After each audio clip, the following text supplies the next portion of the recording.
Les pauvres skins. La prochaine CAN, j'espère que ça sera le Maroc. Et je pense que ça sera le Maroc. Ça fait longtemps aussi qu'on n'a pas gagné la Coupe d'Afrique des Nations. Là, on est à domicile, il y a les infrastructures, il y a le peuple qui est derrière nous, le public.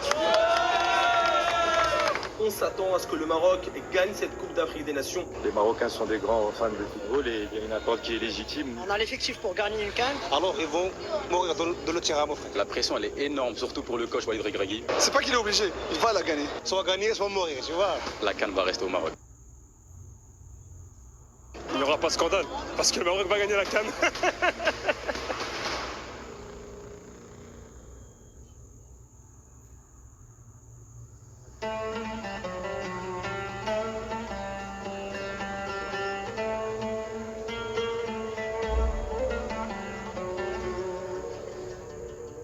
Un pays qui vibre au rythme du football. Dans la rue ou sur les terrains, la passion reste la même. Un peuple marocain fier de sa sélection, des joueurs de classe mondiale à chaque ligne, premier pays africain à atteindre une demi-finale de Coupe du Monde. C'est un secret pour personne, le Maroc est le grand favori de la CAN. Et pourtant, une stat effraie pas mal de supporters. 49 ans. Ça fait quasiment un demi-siècle que les Marocains attendent de soulever un nouveau trophée.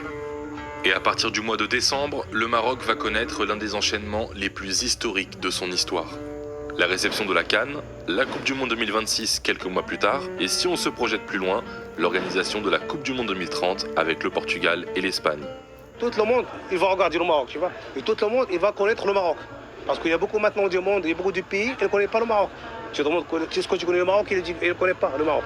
Il y a aussi des gens qui pensent que le Maroc, il y a maintenant les dromadaires, et il y a, tu vois, il y a beaucoup de choses. Mais maintenant, le Maroc, il a bien changé. Mais 2030, c'est encore loin.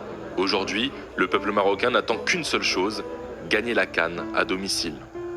La prochaine CAN, j'espère que ça sera le Maroc. Et je pense que ça sera le Maroc. Ça, à 100%, sans discussion, c'est le Maroc qui va gagner, c'est normalement. Cette fois-ci, c'est la bonne, surtout à domicile. Je pense que le Maroc va gagner la CAN. On est à domicile, donc forcément, ça sera le Maroc. Et la mission des Lions de l'Atlas va bien au-delà de remporter un nouveau trophée. Et pour le comprendre, Téléfoot s'est rendu au Maroc pour observer la préparation de la Coupe d'Afrique des Nations. Alors, est-ce que le Royaume est prêt pour ce que tout le monde appelle déjà la meilleure CAN de l'histoire ? Il y a deux éléments qui vont jouer avec nous, c'est la présence des supporters bien sûr, et puis le deuxième avantage c'est qu'on connaît parfaitement ces conditions.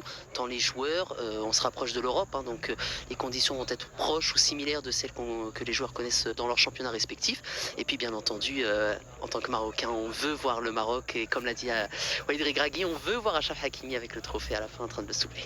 Les Marocains sont des grands fans de football et il y a une attente qui est légitime. Ça fait longtemps qu'on attend d'organiser cette CAN et ça fait longtemps aussi qu'on n'a pas gagné la Coupe d'Afrique des Nations. Il y a Hakimi, il y a Brahim Diaz qui joue à Real Madrid, il y a Nseri, il y a beaucoup de joueurs qui ont beaucoup d'expérience en Europe. Alors ils vont mourir de le tirage, mon frère. Ah, soit gagner, soit mourir, tu vois. Je pense que c'est un secret de Polichinelle de dire que le Maroc va vibrer au rythme de cette Coupe d'Afrique des Nations. Ça fait depuis 1976 que le peuple marocain n'a pas eu de nouvelles CAN. Il y a les infrastructures, il y a le peuple qui est derrière nous, le public. Et je pense que cette fois-ci, c'est la bonne, surtout à domicile. Il fait frais, tu vois. Il n'y a pas beaucoup de la chaleur, tu vois aussi. Ah, bonne condition, mon frère. Alors, il doit gagner la CAN. Et forcément, on connaît l'accueil et l'accueil chaleureux, l'hospitalité des Marocains qui fera que les supporters du monde entier se sentiront chez eux ici au Maroc et ce qui fera qu'ils vivront, on l'espère, la meilleure Coupe d'Afrique des Nations de leur histoire. En plus d'une équipe talentueuse et de bonnes conditions climatiques, ce qui fait rêver les supporters marocains, ce sont les infrastructures. Par exemple, le complexe Mohamed VI à Rabat. C'est l'équivalent de Clairefontaine pour les différentes sélections du royaume, mais en plus moderne et en plus grand surtout. 39 hectares, 11 terrains, 5 hôtels différents et avec toutes les installations nécessaires comme un immense gymnase, un centre médical et même de la cryothérapie. Il a été inauguré en 2019 et lors de sa visite, le président de la FIFA, Gianni Infantino, l'aurait placé dans le top 3 des meilleurs complexes sportifs au monde.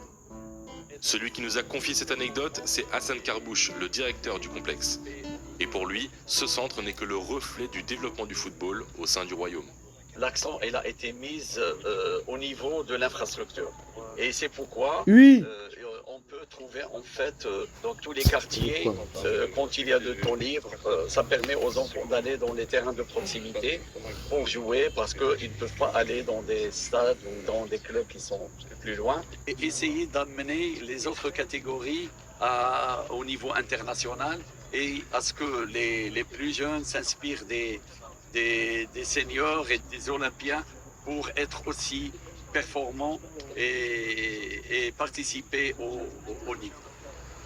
Toujours en vue de la CAN, plusieurs stades ont été entièrement rénovés.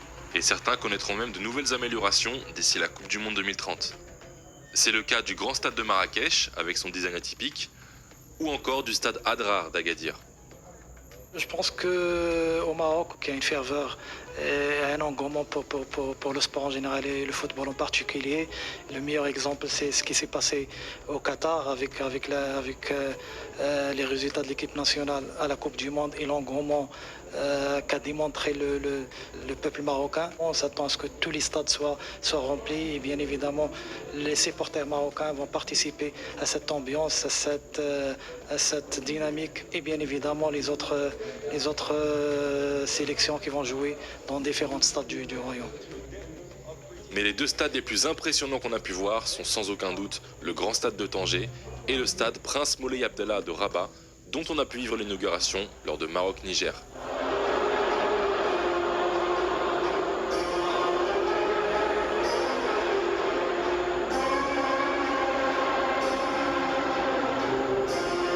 Près de 70 000 places, des gradins proches de la pelouse et une acoustique en parfaite adéquation avec la ferveur marocaine. Le match était en feu. Moi je pensais à un 3-0 pour la qualification de la Coupe du Monde, mais là 5-0, 5-0, les pauvres skins. Mais le stade il est juste magnifique. C'est un très très beau match pour une première du Maroc dans le stade Moulay Abdallah. Juste magnifique. Moi je suis choqué. Genre, le stade il a dépassé mes attentes. Si c'est dans ce chaudron que se jouera la finale de la CAN, on a vu encore plus impressionnant. Le grand stade de Tanger. Une enceinte de 75 000 places qui a été inaugurée le 14 novembre dernier et qui accueillera notamment les matchs de poule du Sénégal, un huitième, un quart et une demi-finale. Pour vous donner une idée, voilà à quoi ressemblait le stade avant sa rénovation. Mais après 2 ans de travaux et un peu plus de 300 millions d'euros d'investissement, le grand stade de Tanger est prêt à se hisser parmi les plus beaux stades d'Afrique. Et avec un détail plutôt flatteur, son toit qui sera la deuxième plus grande charpente du monde derrière le Maracana. On espère d'abord que tous nos compatriotes africains vont être très heureux de regarder leurs équipes favorites dans ce stade et qu'ils vont avoir un agréable moment chez nous ici au Maroc pendant la Coupe d'Afrique des Nations. Et on espère pouvoir offrir une expérience exceptionnelle à tous les fans de football, qu'ils soient au stade ou devant leur télévision. Des stades modernisés dans plusieurs villes que la Fédération marocaine de football a tenu à maximiser à l'aide d'Alborak, le seul TGV du continent qui relie Tanger à Casablanca en 2 heures.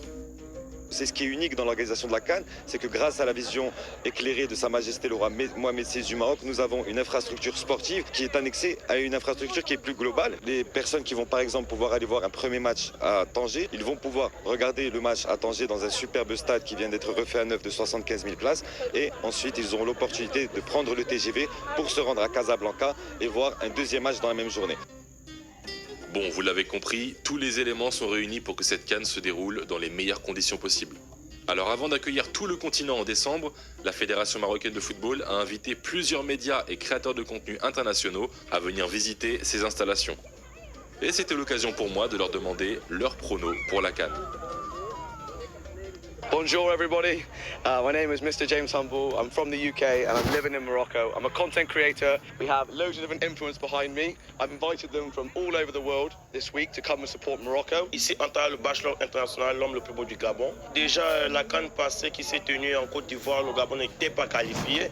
Donc on peut dire que c'est une CAN qui n'avait pas assez d'engouement. Et cette fois-ci, vous allez voir les véritables panthères. Comme on dit la panthère, c'est quelqu'un qui ne blague pas, vous connaissez. I think Morocco have the strongest chance just because they're the home country. It's going to be a very competitive tournament and African football is very, very intense. So it's more physical than technical, I think. So yeah, but I think Morocco, Egypt final, Hakimi, Salah, and I think Morocco are going to win on penalties. On a toujours été bon techniquement, on a l'effectif pour gagner une CAN.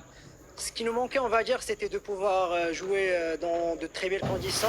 On a des joueurs qui sont occidentaux, qui jouent en Europe, donc qui sont un peu habitués à un climat un peu qui ressemble à l'Europe. Je pense maintenant ils n'ont plus d'excuses et on sera dans de magnifiques conditions. Donc, tout sera bon pour gagner cette CAN, Inch'Allah. Non, le Maroc sera éliminé. Oh, à quel stade? En quart de finale. Il n'y aura pas de scandale, parce que le Maroc va gagner la CAN. Le Gabon foudroyera toutes les autres équipes. Et je suis sûr que nous irons même jusqu'en finale. Nous les Gabonais ne sommes pas venus pour jouer. Téléfoot, ce n'est pas le quartier. Téléfoot, le Gabon me fait pitié. Moi je sais déjà ce qui va leur arriver. Ils pensent gagner mais ils doivent déjà arrêter de rêver. Même le Maroc face à nous va se plier. Tout le monde en est persuadé, cette CAN va être mémorable. Mais dans tout cet enthousiasme, il y a quand même un poids qui pèse sur les épaules du Maroc. La pression du favori.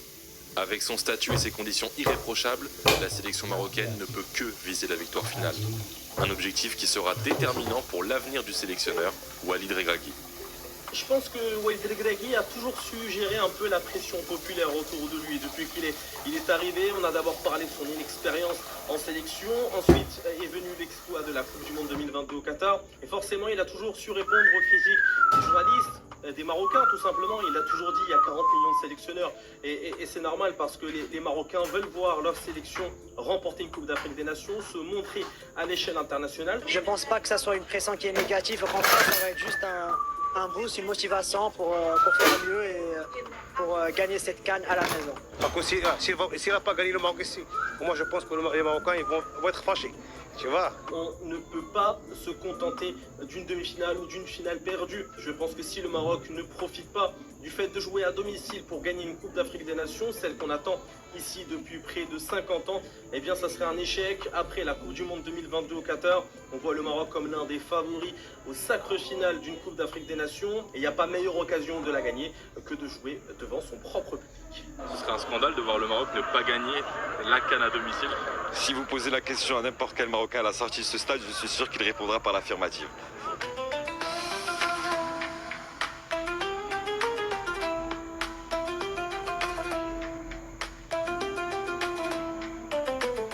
Si la sélection marocaine avait besoin d'exemples de réussite avant la compétition, les U20 se sont chargés de montrer le chemin.